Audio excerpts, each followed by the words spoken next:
Well, good evening, ladies and gentlemen. We're at the earlier time of 7 o'clock, trying to fit in the Euros. Shakey's obviously an adopted Scottish stroke Czechoslovakian stroke Moldovan fan, so he's keen to watch all the football. Myself, I didn't even know it was on, to be honest with you. But welcome to BV2, the People's Podcast. This is where we get to talk to local valley personalities, people from our neck of the woods, people that have risen from the valley ashes to do something special with their lives. Shaky, before I introduce our guest, how are you? What have you been up to? Yeah, I'm good. It's been warm, hasn't it? I've been regretting every sausage and batter I've ever eaten in the last few days. It's been scorching, hasn't it? But the old man put the pool out yesterday. The kids and me were in there, But yeah, it's been good. It's been. I think everyone's been happier when the sun's out, haven't they? So that's been a massive positive. I share your pain there. The sun for me is that love-hate factor, right?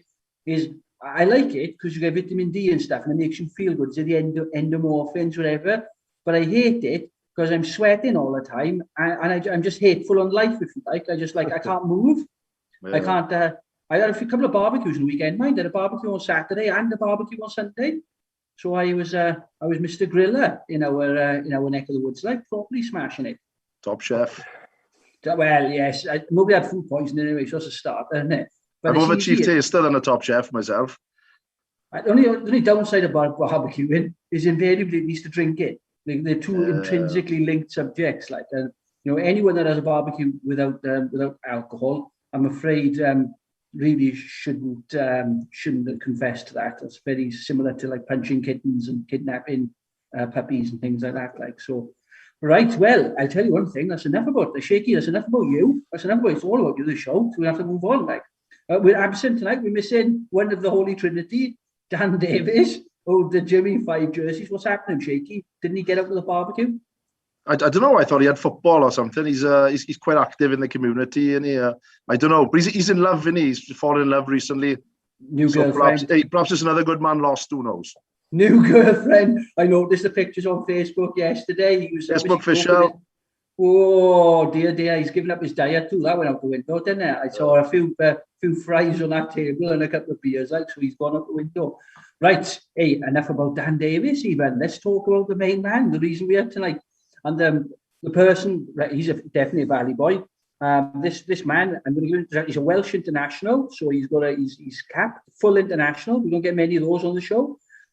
He's a Ponty legend, Cardiff legend, Cornish Pirates legend. He's a bit of a journeyman, but he's a fantastic guest, and he's a hell of a character. If anyone who follows him on Twitter will know that he's not backward in coming forward, and he's earned respect all over the place. Welcome to the show, Lee. How are you? Thanks, boy. Thanks for having me on. Yeah, all good.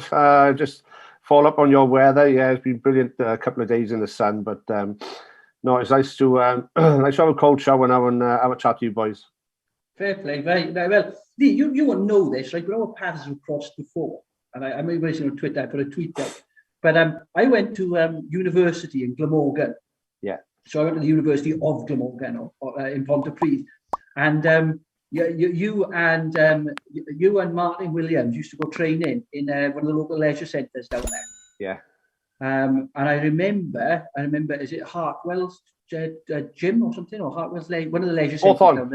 Hawthorne. That's a ticket in Big Bailey. Yeah. I remember going there. Yeah. Well, I was training at the same gym as you boys.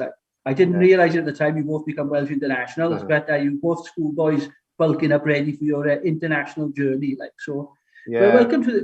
Well, welcome to the show, and let's talk about your rugby journey first. We're going to talk about everything tonight. We're going to rattle through stuff, but let's start with your rugby journey, and let's start about how did you get into rugby? Well, obviously I'm a Red Valley boy through and through, which is in Pontypridd. Went to Heola Celyn School, and which is my primary school. And I just started. I think I was almost 7-8 years old, really, and I just had a love for the game straight away. I was lucky enough. I was lucky enough to have a good coach in Mr. Gareth Evans, and he was really, really into his rugby. And I think that's one thing that's lost these days in primary school. Certainly, is the level of rugby they play in. What I've seen or witnessed. If they play in any at all. When I was in primary school, we'd have a game every week. You'd be training twice, 3 times a week, you know, and they put you in good stead at it moving forward. So that's where I went. I went to Hiola Celyn. My mini rugby was Lantrit Vadra. Hawthorne High, I think, where if anyone was from Pontypridd, they would have heard of a teacher called Brian Lees.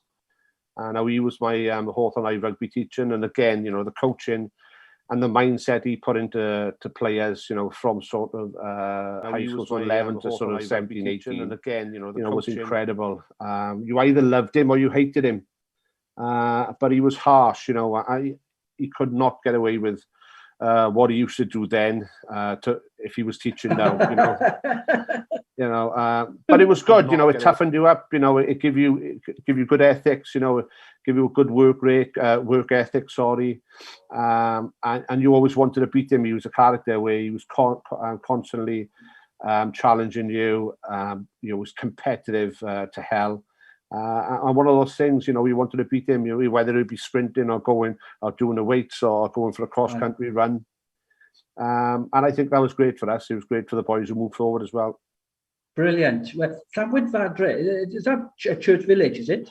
Yeah, Church Village. So that was basically the only sort of mini rugbies at the time when I was that age. And we had some great years up there, you know, going on the tournaments, you know, nearly every week. And you know, I still hold those memories, you know, fond. And it was, you know, it was superb. It was, you know, I think that's where the love of rugby starts. With the mini rugby, and it was great.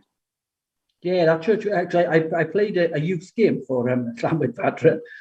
So when I was in Ponty, because Neil Jenkins, his cousin or nephew was a hooker, wasn't he? Well, the story. Well, as I obviously moved on then, and I love Jinx, and there's one story that sticks in my mind with him. And I think I was 14 years old, and I was just coming up, or 15, say, and I was just starting to do Wales under 15s trials. Now, Jinx was working in a shop called Just Rentals in town. Yeah, I remember it. Where he was the face of Just Rentals. And I was just coming up, you know, I think he sort of heard about me or whatever, because I could kick a ball quite far at that age. And I just went into his shop one day, and you know, he was playing for Wales. He didn't know a lot about me. And I just said, listen, next time you go up the field, can I come up and kick with you and practice? And the next day, you know, he came to my house in Rydfel and he picked me up. And we went up to, you know, he didn't have to do. I think he was playing for Wales on the Saturday or the following week. That's amazing. Honestly, amazing. And he come down. I was 15. He come down. He picked me up in his white Frontier Vauxhall Jeep, which was Neil Jenkins on the side. And we'd go up there. I'd stand behind the post for 3 kicks. And then we'd swap over. So I'm kicking a goal and Jinx is underneath the post, catching my balls, catching my rugby balls. And we'd done that, you know, for a few years, you know, maybe once a week, twice a week. And I'll always remember that, what he done for me. And he's, you know, and that's the type of guy he is. He's a legend. Amazing. And you, when you think about, and you obviously became part of that Pontypridd setup, you know, I remember when I was there studying, and they were very much part of the community. I remember Chief, walking around Just Rentals. If you went past at the top of the high street where they had the shop, they'd all be in there. It'd be like the you know, Welsh International sort of clubhouse, like. Yeah, they both had. I mean, Bernard from Just Rentals, they were big sponsors of the club. So, you know, at that time, you know, if any player was any good, they'd work for Just Rentals for 3 hours a day and then go training for the rest of it. And that's what Jinx and Chief used to do. And but they were great then at the time, and you know, it was great years up there. And I was just starting my sort of senior career then with them lot. So you know, me and Chief are good mates to this day, and you know, iconic around Pontypridd today, the pair of them. Oh, all of you boys, anyone that represented the club in the town, you know, will legends. Like, so you obviously you started your career over there. You got picked up. Did you go to Ponty Youth to play? Yes. So Pontypridd Youth. Then obviously I was in Hawthorne High, but you know, never really interested in school, if I'm honest, and maybe that was one of my you know, mistakes I made. You know, I always sort of was well driven regarding sport and rugby, and so I sort of left school, got the opportunity then to work in Just Rentals. Standard. Like a and rites of again, passage upon yeah. a pre. So I was, At that point, you knew you were going to make it. yeah, like, right, I got to do something, but yeah. So yeah, it was just through Pontypridd youth then, and 20 years ago, your sort of dreams were playing for your club, weren't they? And going through the youth setup, there wasn't no regional or academy and stuff like that. You used to train on your own, and sort of hope you get a chance in the first team. So yeah, I had I think youth, and I had a year with Ponty then. I think I made a debut in the European Cup when I was 18 out in Leinster. I can't remember the exact date, but obviously, I knew I had to move on because Jinx was there. So, I had that 1 year or sort of half a season with Ponty, and then I signed for Cardiff and for sort of 3 years, I think. How did that go down? Because there was a big rivalry between the two, when they really. Yeah, I didn't want to go down there. I mean, but I had to know. Otherwise, I'd be sat on a bench for 3 years. Yeah. And sort of at 19 years old, I had to go down there. I mean, I think Gareth Davis phoned me up and said, "Oh, listen, would you be interested in coming down?" And that was it, really. And I sort of met Mark Ring, had a chat to him because he was coach at the time, and signed for Cardiff. It was I didn't want to go down, but I enjoyed my years down there. I think it was a good grounding for me. Certainly had a lot of stick when I come back to Sardis Road or played against Pontypridd. And we had some great years down there. We won the Swela Cup. We challenged in a few things. Played with some great players. Rob Owley, Diane. I mean, the year we won the cup in '97, I think we had a great squad there. So it was 3 years I enjoyed. But then I come back, me and Jinx done a swap and swapped over. You scored a hatful of points down at Cardiff, didn't you? Over 1,000 points. Yeah, I think I had about 1,300 or 1,400. But yeah, it was just, we played some good rugby. We had some great finishers. We had a great pack. A lot of sort of experienced boys. We went AWOL that 1 year though. We went out us in Swansea. We had the of course, yeah. The Anglo-Welsh League thing, wasn't it? So I didn't really know a lot about that as a player. You just thought, we'll just go with the flow or crack on. But looking at it now and looking at the politics, we went AWOL for the season and played against all the English sides. Yeah. But and did you I guess you should probably like being in the playing staff, but there you don't really have much of a say. You just got to do what you got to do, like that. And ultimately you're employed. It's like your bosses tell you got to do it, like so. Yeah. I get that. So you returned to, you had a good spell at Cardiff, played with some class players there. Obviously, returned back to Ponty then the season after. You and Jenks did the swap. Was that something prearranged? Did you know that was how it was going to work? It was. I heard rumours about it. Obviously him coming down. To be honest, I can't remember how it sort of come about regarding. But again, if he's coming down and Peter spent a lot of money on him, then it was almost sort of natural that I go back up there, and it was fantastic really for me going back home. I only live sort of I used to live a mile from the pitch, Sardis Road, and we had we had two great years. I had 2 great years up there then, with the games against Leicester and some great games. But it was a great club. I love Pontypridd. It's a fantastic club, and it was good to go back there. It was one of those clubs, when you look at it, it was a massively successful club, and it was one that probably held still to those real proper club values. It was very much a local club, local boys, and you got to say, for the whole kind of valley, it produced some phenomenal rugby talent, didn't it? Right the way across it, Yeah, well, when I first started, obviously you had the old guys like Phil Johns, Stella, Jason, all them lot, and they were the drivers in the culture up there, really. And if you stepped out the line, about it, I remember one of my first games for Ponty, and I was dancing around, I think I was a kiddie, and I missed Stella out once or twice, didn't pass him a ball on the goal myself, and I think that we had a break in play, and he came up to me, he said, "If you don't pass me the effing ball, I'm going to knock your head off." And the next 20 minutes after, I just kept passing me the ball, just to make sure. But no, they were, obviously the older guys, and it was great then. It was such a good atmosphere up there. But then, obviously my time up there, and we signed the likes of Sonny Parker. A few Brent Cobain and people like this, and sort of the mindset of them boys. You know, even though they were superior players, they still added to the culture and was driving it as well. Yeah, it's very much a side of cult heroes, wasn't it, Pontypridd? Yeah. And you can see why there's a grog shop in Pontypridd, because there were so many characters just there. It was huge community ethos coming from there. Like, it was fantastic. Yeah, and they live for it, you know. And you know, the one game that sticks in mind is the Leicester game at Sardis Road where we beat them, and you know, and we were underdogs that night.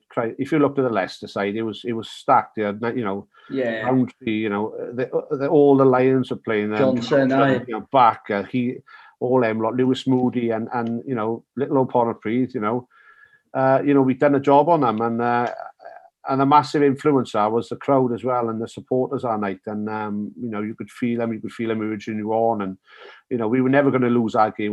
For the last 10 to 20 minutes, you know, we were quite comfortable that whatever happened, we were going to win that game just because of the crowd we had behind us. Well, Paul Storer, a friend of the shows and a friend of me, Shaky, used to live in is it Pwllgwaun? Yeah, Pwllgwaun. Yeah, just next to the ground there, right? And I can tell you, when it rained in next to Sardis Road, it was a bloody horrible place to go. Like, so I can imagine back and all of those coming down from Leicester and then arriving on a dark, kind of windy night down at the Sardis Road. It was that night as well, and it was a bad night. And you know, for an outside half, you know, it's they're the easy nights because you've got a big park in front of you. And you know, you just got to play one or two phases then and look for the corners. And you know, to be honest, that night I was in an armchair, kicked my penalties. I put them back. I keep pressurising him back, and we put pressure on the line out, and we come away with a win. But you know, it was driven by the pack up front, and obviously Paul John at scrum half as well. And we just kicked him into positions they couldn't get out of. Horrible. I remember going across and watching that when you had Lynn there coaching and stuff. I went over to watch a couple of sessions. You were just on the touchlines there. Me and Storer did, like, without Chinese, watching you guys training. Yeah. And, you could just see, you know, the whole work ethic was very gritty. It wasn't dissimilar to most Valley clubs, really. Even though it was, you know, playing at a very high level, the actual work ethic and the kind of, you know, the focus and stuff was very much like you'd find, you know, if you went to a strut on a Thursday night, like. Yeah, so no. I mean, the training was exactly the same. You know, we'd have a cracking laugh off the pitch. You know, a real togetherness. But then when you're on it, you know, if you messed about or you'd done something, you'd have the old guys, you know, sort of giving you a earful or sorting you out, really. And you know, there's not many. If any of the new guys come in and they were out the line, they were soon put back in the line. Yeah, because you had some stellar boys coming through, like Gareth Wyatt, boys like that coming through, and they were. I know they were young guns coming through, but they were class boys, like. Yeah. Well, you had Wyatt coming through, Sweeney. You had a few. Kenny Sweeney, you know, and they just sort of adapted really quite quickly, and you know, they went on to make great careers out of themselves anyway.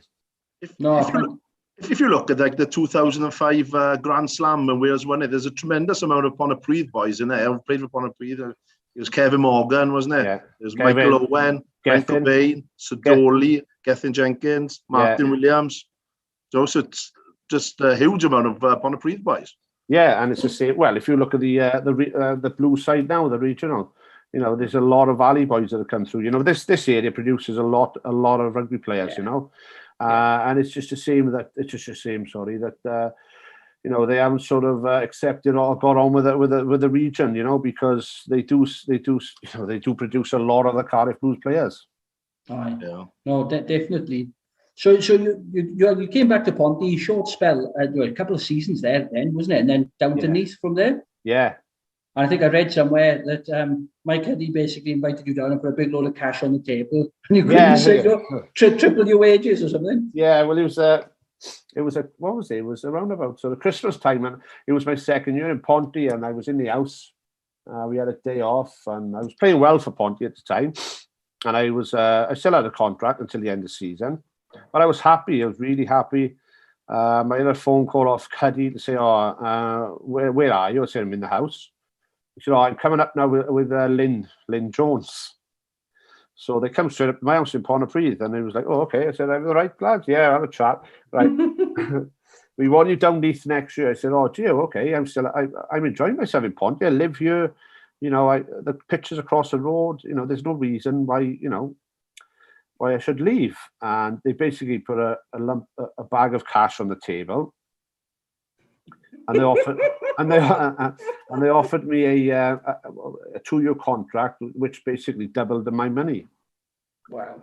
And he was like, "Oh, okay, let me just think about this, and I'll give you a ring back." I'll give you a ring back tomorrow. And I can't remember my age at the time, but rugby is a short career, and absolutely, you can't, if your career could be over like that, and this is what's happening now. If you see some of the bad injuries and they retire in early, contracts, and at this time of the year as well, players are getting told they're not needed, and so and I just had to think of that really, myself, my family, and do what's best for me. Well, fair play. But Neath, a bit like Pontypridd, really, and they're two of the unfashionable clubs, weren't they? But they were fully passionate supporters, and they breathed off their communities and things like. Because obviously, going to Neath, was it as big as a culture change as going to Cardiff? It must have been more similar. I think Neath and Pontypridd, for me, what I've experienced, and Neath exactly the same, like you said. Great bunch of boys, great supporters. I used to love playing down and all. Absolutely love playing down and all. When I behind the post was packed, it was superb, and they loved rugby.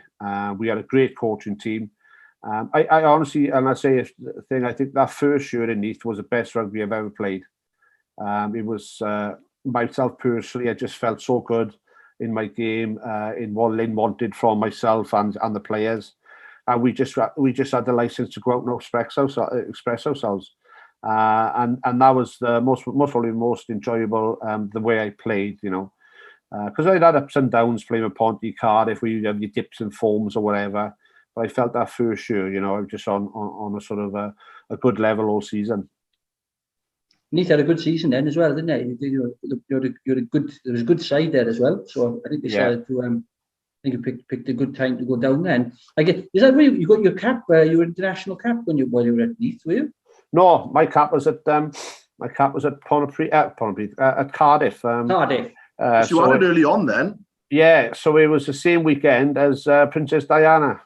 Oh, I remember. I read that. Yeah, so it was in 96 or 97. 97. Yeah, so not that I know much about Princess Diana, but I'd read that you'd had the cap in 97. Yeah, so I'm not a big Diana fan. We passed away, and we played on the Saturday at Wrexham, and I remember driving home early because my parents were up here, and I had lift back off them, and I was still a bit half cut from the night before. And we stopped in the first news agent because I hadn't seen nothing on telly. Just got out the hotel, jumped in the car, and the lady behind the counter was crying.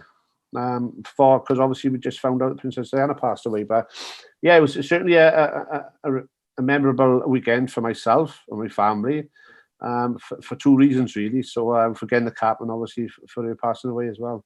Wow. You must have only been about 19, 20 at the time, yeah, 20 I think I was. That's exceptional. Fair play, right? That's and did you talking about that process? Getting the call up, letting you know you're going to be in the Welsh squad and stuff like that. How did that happen? Christ, it's a way back. I can't remember much of it now. But no, I think the game was an early game. So around August, September. So we'd done a pre-season. I was with Cardiff, and I just got invited into the squad then for that. I think it was a one-off game. So I was on the bench. I think I'm not sure if Alville started. I can't remember, but. Just a whole week, it was superb. We went up to Wrexham. I was carrying a groin injury, I was all week. I had a problem with my right groin, and that was frustrating because I didn't feel I was fully fit going into the game. So I was constantly icing there, I didn't train really well that week. But luckily I got on for 5 or 10 minutes towards the end. But great week. We stayed in a place called Carden Park, I think it was. I'm not sure if you heard of that in Wrexham, lovely hotel. You aren't there. But yeah, it was great occasion. My family up to watch it. We had a great night as well. No, I've got a couple of questions coming in here off viewers, so I'm going to chuck up to you. The first one is it's a statement, I think more than a question, which is from Mark Davis. He said, "I'd love to be at Neath. He played in a great side. He played in some fantastic games, especially at the North. what was his best moments in a black shirt? So what were the things that stood out for you when in playing for Neath? Well, we played some great rugby. Honestly, we played some great rugby. But I think the one that stands out for me is the Munster game. I think, they come down. They had a fully loaded side. O'Gara, 10 stringer. Williams at 8. And we it was live on a Friday night down in all packed house. And I had a good night that night. I think I scored a few points. Kicked a few goals, dropped a few goals. But that's the one. It stuck out. But I had so many down there. Didn't play well. I think I carried a few injuries the second year, so that was disappointing for me. And sort of not lost my way, but I had a couple of niggling injuries for the second year. But certainly the first year I played down there with the games we played, that was, like I say, one of my most enjoyable 12 months of rugby. Aye. Well, fair play. And there's another question here, which is, obviously, everyone knows Lynn Jones was a bit wild.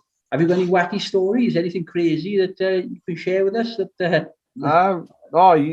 It's bus trips. He used to love watching Twin Town. So every trip you'd go on, you'd watch Twin Town 3 times because of him.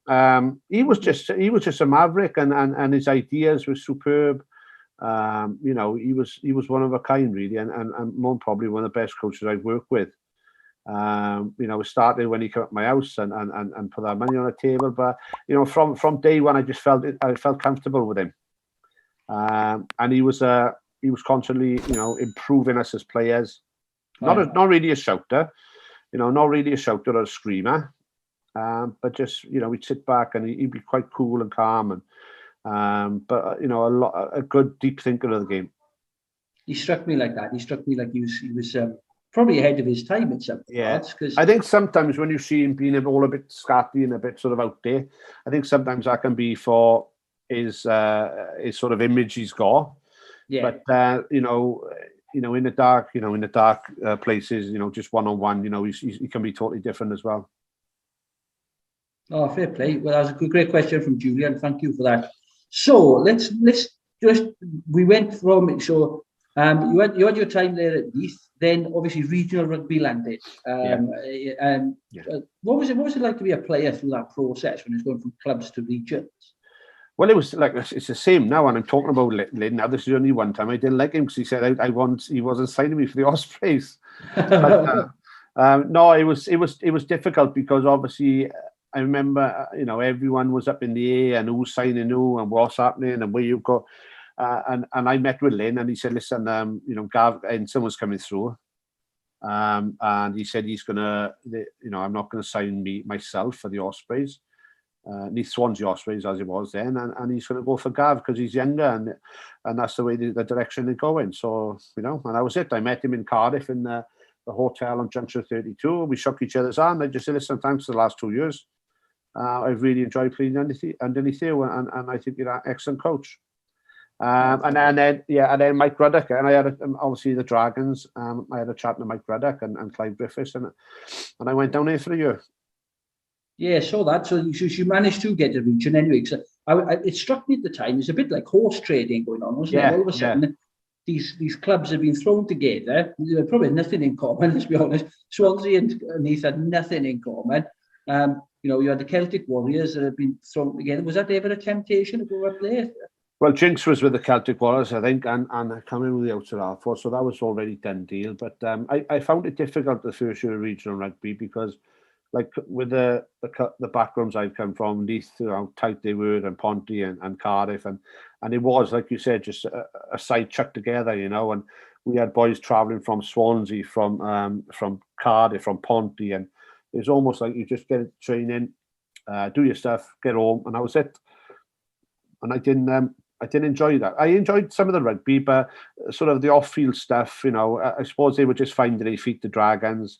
It wasn't really a social side to it, and it was totally different to what I was used to.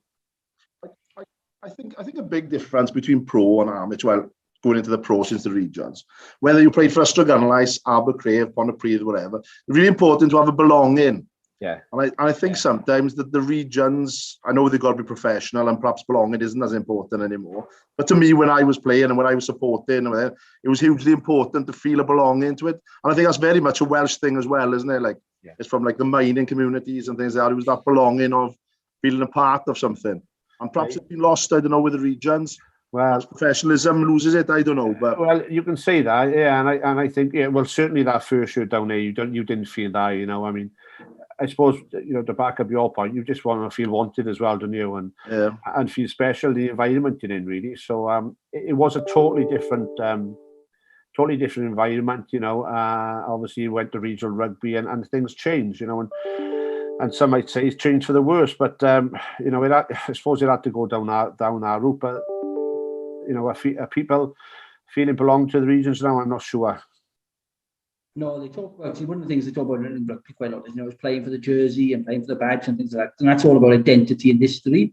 And it's really hard when you've got these kind of franchises, really, that don't really have. And I think what we're seeing probably with a lot of them is they're kind of almost going back to their own kind of club basis, aren't they? So, if you identify with the Ospreys now, the Ospreys probably aren't quite in that space, but certainly the Scarlets are effectively the Scarlets. Yeah. You've got Newport Gwent Dragons are effectively Newport, really. The Blues as Cardiff. So they're essentially going back into those they're trying to revert back to that history to try and get that identity again. Well, so they're basically saying, it has been working for the last sort of how many years, and they're going back to what they know and what they were successful in, really. I got to be honest, I don't really watch a lot of regional rugby at the moment. I just don't have. I don't have the time, but I'm not really. If you ask me certain questions on players, I'm not really into the regional stuff at the moment, and that's it's sad. I think it's sad, really, because I want to be part of it, but I'm just not getting it at the moment, if I'm honest. Interestingly, I'm the same. Interesting. I watch the Premiership in England. I watch a lot more of the Premiership than I do regional rugby. I just enjoy the. It just seems a better spectacle at the moment. It just seems better. Tighter, It does. I mean, the Pro 14, obviously they've had a lot of stick regarding that and the games, and there's been some quite poor performances, what I've read and what I've seen on Twitter, really. But what would frustrate me if I was a supporter is your Welsh internationals, you see them for 5 to 10 games a season. And they disappear then. So a lot of the regional games, they've been played sort of, no disrespect to the players, almost second choice games, a lot of them. So they've, and some of the games that, I've seen clips of, they are poor, and you read all the comments on Twitter or whatever it is, it seems a lot of frustration from it. So I think until, I'm not sure if the regions will ever compete again until they have more money, until they have, certainly a few million quid extra a season, more money, so they can compete at the top level. Because there's a lot of top players playing in the in clubs in the Pro 14. They're just not playing in the Pro 14, are they? No. I mean, because when Wales play Ireland, majority of players play in the Pro 14, and they're normally tremendous games, aren't they? But we don't get to see that, unfortunately, do we? No, you get to see it for the first couple of games of the season, and then they go to camp in for 2 to 3 months for the autumn, and then and then generally I'd say about 50 or 60% of the Welsh players will pick up injuries. Yeah. So you won't see them playing for the region until the start of the Six Nations, and then they're away on camp again for another sort of 10 weeks or whatever it is. Yeah. And you're very lucky if they'll come back for the last couple of games of the season. This is where you can't have your cake and eat it, can you? You can't. No. If you're going to protect, so one of the things they try to sell to players rather than sites, apart from Gatland's law now, but previously was if you stay in Wales, we can look after you, we can manage your workload, we can make sure you keep you fit. But what that comes at a cost is people aren't going to pay full tickets to go and watch basically the second string boys running out because that's not competitive. And Ireland started it a bit because Ireland were holding back people like Sexton and stuff like that. But they've got the strength in depth with someone like a Leinster can put a second string team up and they're massively competitive and you know a lot of the names on the team sheet. Yeah. The Ospreys can put out the side and frankly, you wouldn't have heard of 10 of the players up to the 15 and never heard of it unless you're a proper diehard Osprey fan.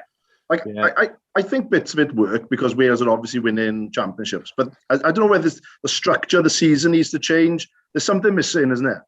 Well, it's all been set up for Team Wales, haven't it? And they've said that. So, like my point of view, I'll say on it, this Gatland law, and I'm quite honest with this. I think you're restricting the player's trade, really. It's like saying to a chippy or a carpenter, right, you can't go over there, you can't go over to Bristol and earn £20 an hour, but you've got to stay in Wales and earn 10.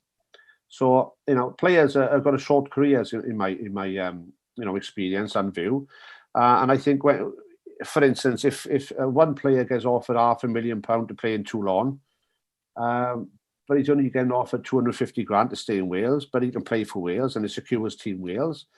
It's a massive choice for that player. Then he can secure his family for the rest of his life and his sort of livelihood. But you're putting pressure on him to stay in Wales just because you want him to play for Wales. But then he won't hardly play for the region then. No. So I think everyone knows my views on that. I mean, I'm sort of my views on the Gatland law. I know it has worked for Team Wales because they've been successful. But has it worked for the players who have stuck by Wales and regarding sort of security? Financially, absolutely. Yeah. And you're right. I wonder if you'd stand up in a court of law. I wonder if somebody tested that in a court of law to see whether it was, because restricted practice is illegal. Yeah. So I wonder if I don't know any player would do it because it'd be the end of their Welsh career. But but it shouldn't be though. So it shouldn't be, should it? You should. You can understand that why you want to why you would want to stop someone to go to France and experience a different playing arena, different cultures, experience that with your family, earning a bit of money that could secure your family for the rest of your life.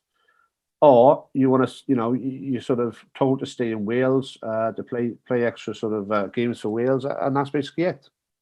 Yeah, it's a tough one. Well, you chose a slightly different path yourself then, so you ended up leaving the Dragons to go down to Cornish Pirates. I know the connection there, but explain to the people at home how that happened. Yeah, so again, it was just I obviously started playing in Wales as a youngster, and I got to a stage where I didn't really, the regional setup I was a little bit lost in, and I just wanted to have a break and get out of the goldfish bowl that was Wales really, and experience something else. Can I ask you a question on that? Do you know we often hear the professional people saying about this goldfish bowl? Obviously, we can't really relate to it. Is it as bad as they say? Well, it's just, I don't know, you just find there's a lot of pressure and sometimes be negative and on top of you, and once you've done it for sort of, 10 or whatever years it was, you say goldfish bowl, I could say I want to have a break from it. We call it this goldfish bowl. You could just say, oh, listen, it's too much, I want to have a break from it. So, yeah, and that's how it led to it, really. I remember Kevin Mosley was coaching down at Pirates. Yeah. And I just got in touch with him, really. Said, listen, I want something different. I want to experience something different. Can we have a chat? And that was it. Was Mark Green down there at that point? No, he had left then. So there was a couple of, who was the Welsh guy? Oh, Gavin Carter was down there with me. We signed a few boys that season. A couple of Aussies, a couple of Samoans. We didn't have a bad season. I mean, the Pirates, at that time, were always generally, with the funding and the money they would spend, we'd always sort of come sort of third, fourth, fifth, around mid-table side we were. But it was good. Was Mark Roderick down there? Was he there when you were playing? Or did he finish? No, he'd finished. Scrum up. Yeah. So she went down to. I've lived not far from Penzance myself, so I lived down that neck of the woods for about 6 years. I lived down there actually. Yeah. Just outside St Ives. Yeah. So how did you find it down there? Because there's a bit of a culture change going from the valleys really down to Cornwall. Yeah, I loved it down there. It was it was great. It was a different way of life, because the Cornish think they're not English, they're Cornish. But no, it was great, and the rugby was great. It was just so, it was chilled out. It was nice. It was. So I enjoyed my rugby down there. It was a great bunch of boys. We had some good. It was always a good laugh, on the pitch and certainly off the pitch. And we had some good times. Really, I had 2 years doing that, and then I went on to Mounts Bay then, which was sort of semi-pro. Yeah. But then that's when I started doing my my rugby coaching badges then. Okay. So I worked Mounts Bay. Then we had sort of a guy who was backing us, who was a Mike Leah. He used to run a skip company. I remember. Yeah. Yeah, Mike. And again, that season, I think we were in Division 3, but we'd won the division. We went up to Division 2 or even Division 1 the year after. We won the plate in Twickenham. But we had a cracking side, and we were just we had a superb side. And we were coached by Ricky Pello, who is now the Exeter Chiefs coach, skills coach. He is. Yeah. So he was a great coach. You could see it then, he's going to be a good coach. So that was it. And I sort of had 4 years down in Penzance, 2 for the Pirates and 2 for Mounts Bay. Brilliant. And because I know down there their rugby's a bit like the Valleys almost, like they're very, very passionate about their rugby, which was a surprise to me when I lived down there. We've got something else in common. I did my coaching badges down there as well. Yeah. Very interesting part of the world. So you did do you have a family and stuff down there? Were you still a single man? No, single down here. Okay. So you didn't have to. You only have yourself to think about, I guess. Yeah. So it wasn't much down here, to be honest. But it was fine. I enjoyed it, and I come back. Then I had a deal to come back, so I come back. Because the Pirates had this thing for Welsh fly halves. They brought you down. Is it Kyron Thomas as well? He went down there after you. Yeah, he was down there. A few. They signed the Welsh boys, didn't they? They love them. They seem to love them. And I think, I think recently now, the Cardiff Blues out of half has gone down there. I've got his name. On trial, he was down there. And is this Luke Scully? Scully, sorry, yeah. He's from Banwen. He's only from up the road. Right? Has he been injured lately, though? Because I haven't seen much of him playing. Have he been? I'm not sure. But didn't they send another Welsh guy down to replace Thompson, Arwell. Yeah, that's right. The boy from the Dragons, isn't it? So he's gone down there now as well. You've set a trend, really, with the Welsh out and halves. They just love us, man. Fair play. So you were from there back up to Cardiff and then finished off with Cardiff Blues. Yeah, so I wanted to come back. Sort of, I was doing my badges, and again, I had 4 years. So I got in touch with Justin Bennell, who at the time was Cardiff RFC coach and Cardiff RFC academy manager. So I sort of applied for the academy job, the skills job up there, with sort of twinning it then with Cardiff RFC player coach. And that's why I sort of moved back then and started that really. And I worked in the academy for sort of 5 or 6 years. We won the league, I think, the first year back with Cardiff RFC. So it was good days, And then managed to get back. You ended up with the Blues for a couple of games as well, did you? No, I did. People say this with the Blues. I never played for the Cardiff Blues. That's what's on your Wikipedia. Yeah, I know. I will see. I will see what else is on that. Someone's been playing with that. They said you're 22 stone. I know. I'd be happy with that. 5'10". And it's a lot of stuff that I play with the Cardiff Blues. No, I come back and I had a few games for Cardiff RFC the year we won the league, and that was it. Then sort of hung up my boots at the end of that season. So the year with the Dragons was your only actual regional year then, was it? Yeah, it was the first year, which was 2003. First year we had a hell of a squad, and that was it was only a year of regional rugby I played. And then the transition from playing to coaching, just a natural thing for you? Yeah, it was natural. I mean, I struggled for the first year with playing and coaching. Yeah. Because you lose your sharpness, you lose your sort of sharpness of skill, of touch, and just thinking really, because you do tend to do a lot more coaching, and then when you're thrown on the pad again, you just lose that edge, Yeah. And I thought I was disappointed in myself then. A couple of games I played for Cardiff, so I just knocked it on the head then. And was a lot of pressure. Was there a lot of pressure to perform because you're telling the boys what to do? Then you need to be able to do it yourself, isn't it? Yeah, it can be. And, if you make mistakes or do certain things, you could sense they sort of looking at you a little bit more. And that's why I didn't, I thought, listen, it's a good time now to sort of knock it on the head, really. I more probably could have played most probably a year or two if I wasn't coaching and just focused on more sort of training and focusing on the rugby. But I just found it a little bit difficult to do the both. Certainly at that Premiership level.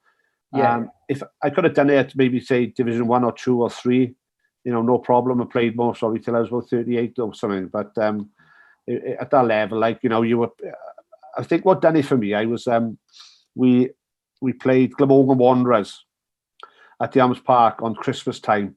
And I was doing the player coaching, and it was Christmas. It was in the lead up to that game. I had a couple of beers for Christmas on say the Thursday or the Wednesday, out with the family, stuff like that. And I just, obviously trained on a Thursday with Cardiff, nothing Friday, and then played Saturday. I think I only had like 20 minutes on the park then on that Thursday, and then played up for the game. And you got Sam Overton playing. You had Sam Bolden playing for Glamorgan Wanderers, you had David Witt, you had these boys, and they run riot around me, and I was just thinking, that's it now. And that was my last game. The Sunday morning after that, I thought that's it, because I just lost the edge, and lost the sort of, I suppose, a little bit of hunger, because I was focusing on my coaching. I sort of lost a little bit of that drive really to play. I can see that. I can see how that would come, because you've been in or around that setup for an awful lot of time. Just on my curiosity, you played in the Welsh Premiership, which is the second tier of Welsh rugby, and you played for the Pirates in the second tier of English rugby. How did the Championship? How did those two sort of leagues compare? Well, the top end of the Premiership, not a lot of difference really, if I'm honest. Yeah, top end of the Premiership, it's not a lot of difference. Like down in the English Premiership, again, you'd have the tough games against the bigger sides, but then so the lower table sides were quite, I found it quite comfortable. But I'm a big advocate of the Premiership in Wales. I think that's a lot of people, say it's not worth, it's not worth nothing really. But I think there's a development pathway for these players. I think if you put a bit of money into it and give it good resources, then I think it's ideal. And you talk about being a belonging, I think these youngsters coming through, if they can associate with the club for, say, a season or 2 seasons, it just puts them in good stead. My opinion is for them to move forward. That's right. I know in England, the model very much in the Premiership is they push a lot of players out to the Championship, because I think that's an amazing experience, for younger sort of high-performing academy players. Because some of them they send further down the leagues. They'll send them to the National 2s, National 1s, and then into the they only send their stronger players to the Championship, because it's it's pretty much a full-time pro league.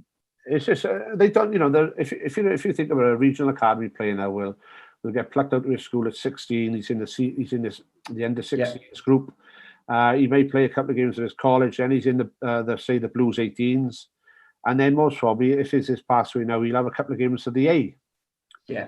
Now, if he does that, he's never experienced a club level. He's never experienced a club and been playing a part of a club, and experience that sort of loyalty, that togetherness, that belonging that we talked about, And I think, for me, like if my boys grow up, in 10 or 15 years' time, I would definitely want to push them down our route. Even if it's for 6 months or a season or whatever, just go and enjoy it. Yeah. You're right. I suppose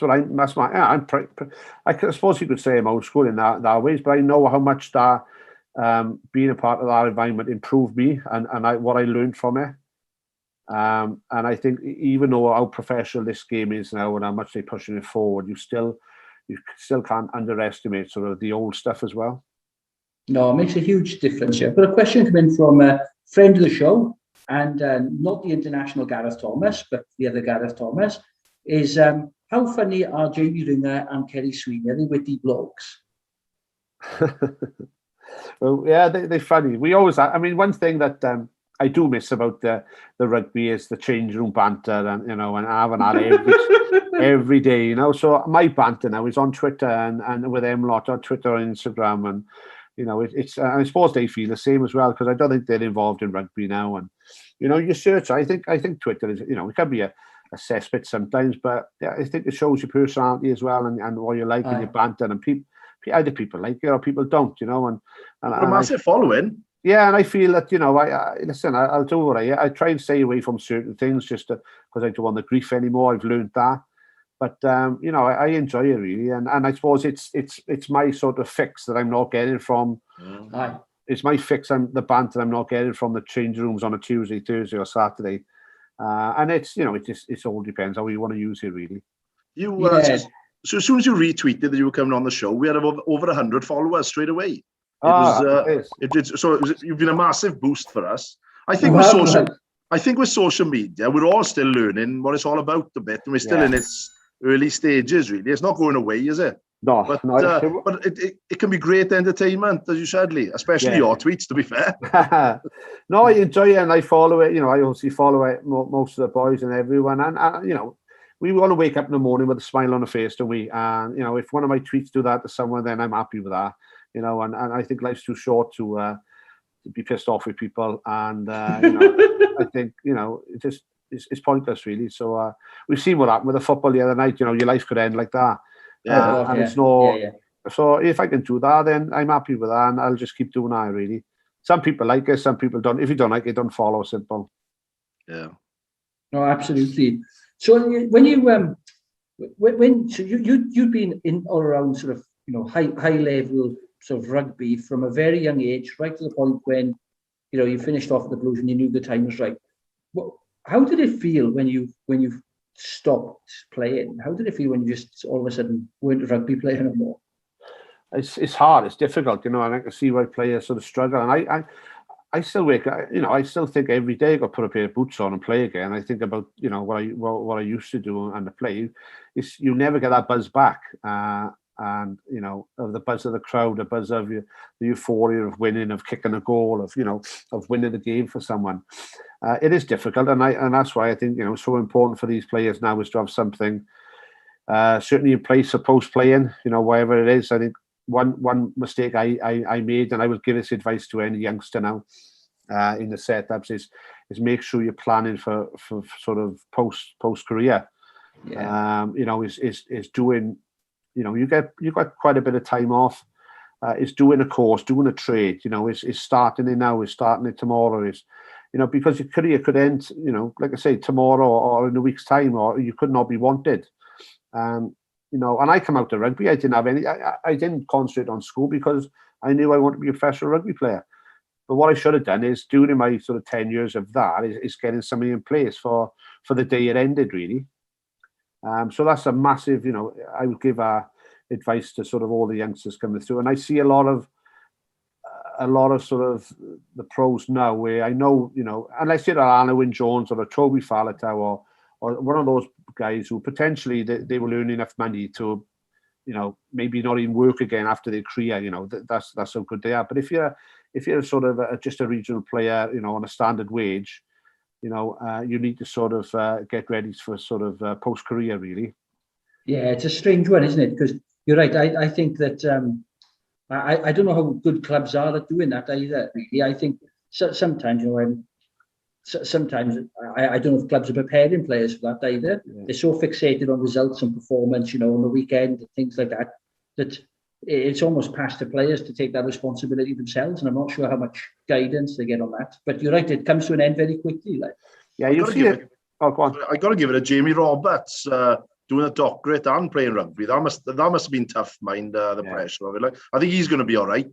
Oh yeah, he'll definitely be out. Really, he can play guitar as well, can he? He can do a bit of everything. Yeah, but you obviously you see some guys like Belcher's doing stuff for the Blues. You see the boys who got coffee shops and stuff like that. So some of them are looking post rugby. But then I worry then when I see a lot of them just playing on their Xbox or the computer games for 10 hours a day. You know, that's my concern. I think I hope that, you know, the time you spend in there, you know, you've also got time to do something else as well, just in case something happens. But it's certainly a advice I would give certainly to any youngster coming through. Yeah, definitely. No, that's good. And in terms of, you know, your career when you're having injuries and setbacks and things like that, where did you draw your kind of, you know, because you're a high performer, yeah? You don't play at that level for as long as you did. You know, where did you draw your kind of inspiration from? Where did you draw your energy from? I think it was from an early age, really, from my coaches I had from an early age, especially Brian Lease, who sort of instilled in you, certainly when I was in high school, you know, your sort of work ethic, you know, your determination, stuff like that. And I think, you know, I don't know if I was be in the same place mentally if it wasn't for him. So, you know, he was superb in that area. But you know, I suppose you just experience then, you know, if you're having your setbacks through your injuries, you know, my injuries wasn't as, you know, as bad as they get in these days with the size of the players, you know. I mean, if an ACL went back, you know, if somebody done an ACL sort of 15 years ago, that you'd have one a season. But now they seem to be going every week. And that's not a little 2-week, injury. That's sort of 6 to 12 months injury. I think the bigger boys now, it's sad because I think I tweeted the other day that, a player at the top end now could play 10 years or have a career for 10 years, but he potentially could be sort of 3 or 4 years on the sidelines with injuries. Yeah. And that's a huge thing, that is, it's a huge thing for that because of the size and the guys now and the laws and stuff like that. It's they've just got to look after themselves, haven't they? And we would sort of we were taught that as well, how to recover, how to look after yourself, dietary wise, etc. But I had a lot of luck as well with the injury, so I can't complain. You're saying about the risks of playing now. Obviously, when you were playing, there was different risks, especially playing outside half and the open sides wanting to kill you, everything. Was there any team that used to dread playing because they were that dirty? Oh, yeah, Christ. Swansea was one of them. Is it? Yeah. Well, I'm shocked by that. No, I mean, when you had a back row of, was it Rob Appleyard, Dean Thomas, Stuart Davis, Arnold Reynolds? I'm not so shocked. Honestly, you wouldn't want to run down that back row, right? Because you'll be getting hurt, right? And you most probably coming off the pitch. There was a few back rowers, you wouldn't take the ball to now, but the game's changed now. I see little outs of ass running at the back rowers, and they get up, because of the tackle law. So they was, you can't do it now. You can't get away with that stuff now, but. I suppose playing for Ponty and Neath helped a bit, didn't it? But because they're obviously notorious, well, not say dirty, but tough teams, aren't they? Tough sides. Oh, tough. Bridgend as well was a tough place to go. Did you find getting targeted with Cardiff a bit more than the others because of their status, really? Yeah. Oh, yeah. With Cardiff, yeah. Oh, obviously that. I know. When I play for Ponty and Neath, I look at the fixtures, and the first game you're looking for is Cardiff. So. You go down there, and that was it. But everywhere you go, it'd be brutal, because that was the cup final. And I remember the year we won the cup, we beat Swansea in the final down the Arms Park, and then on the Tuesday or Wednesday we went down to Bridgend then, and it's got a clip on YouTube. I think there's a video on YouTube of it, and it was absolutely brutal. They was fighting. They just went nuts. Honestly, Bridgend just absolutely beat us all up, really, and it was crazy. It was. If you get a chance, have a look at that on YouTube. But that was it. The big city sitters in town. They just won the cup on Saturday. We show them now some of this lads. But it was you found that everywhere you go, and and that's why I suppose we had to raise our game then every single Saturday. Yeah. Who's centres then when you play in a Cardiff? Who do you have in the centres? Lee Davis, Mike Hall. Yeah. Matthew Wintle was there. So it was a couple of good quality centres. I'm trying to think of anyone else. Lee Davis was a unit though, wasn't he? Yeah, well, Lee, good boy Lee was. He obviously burst onto the scene when he went professional. He went straight to the Welsh side. And he was a great footballer, obviously signed from Neath to Cardiff, I think. It all happened quick for him. He was a good boy though, good player. Bryn Coch boy, he was. I remember playing against him in youth rugby. Yeah, he was a 16-year-old and we were all 18, 19, and he was tearing it up, like he was running over people and everything. Yeah, he was a good boy, good player on the pitch, but loved to be it as well off it. You was guaranteed to go out with him every Saturday. He was a good boy. Could have achieved a lot more, couldn't he? Didn't his head went or something? I just think maybe he didn't have much direction off the pitch, like a lot of us back then. He was he's come from Neath, and all of a sudden he signed for Cardiff on God knows how much money. He didn't have any family or anything down in Cardiff, and he was basically, he was enjoying himself. And I think because of that, maybe his rugby suffered.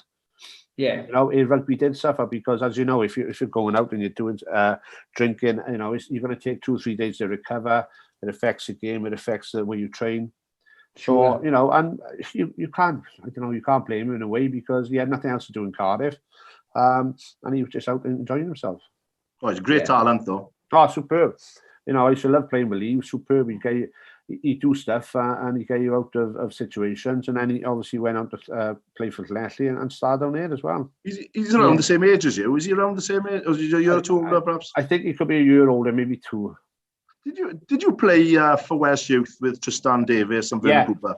Yeah. So Tristan and Vernon were my age all the way through. Yeah. So like under 50, under 16s, 15s, 18s, Wales Youth, Wales 21s.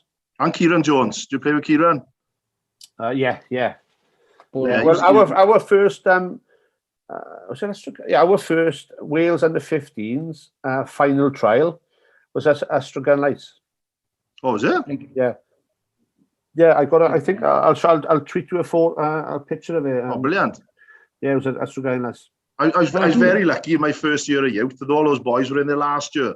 So we had, so it was like an armchair ride for me. Playing second row with Vernon, innit? I mean, and Kieran Jones, whatever. Like, so I got a chance to learn a lot of those boys. Like, yeah, they're good boys. Well, Tristan, great player in centre.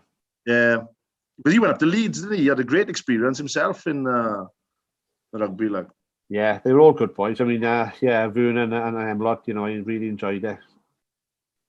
No, fair play. Well, Lee, thank you so much for joining us tonight. It's been amazing. I'll have a look, see if there's any last questions come in. Anyone when I say last questions, what I mean is interesting ones. I've got a question. This will be interesting. Who was your favourite scrum half to play with? Good question. Yeah, good question. Who was it? Well, obviously, I would say, like, I played with Pontypridd, it was Johnsy, the main one, Johnsy, and then Cardiff was Owley. Two brilliant scrum halves. Yeah, and then you go Neitha and Andy Moore and Patrick Organ. The Dragons who's the Dragon now? Was it Cooper? Garth Cooper. Coops, yeah. But I'd say between them, I enjoyed playing with Andy Moore and Johnsy. Yeah. I think they both, Andy was so sort of calm and collective. And just a lovely rugby player. Johnsy sort of, knew when to take the pressure off myself. Sorry, and he was superb. Johnsy was, He seemed like a calm new influence in Pontypridd amongst the. Yeah. Obviously, he's not the same character as half the editors up there.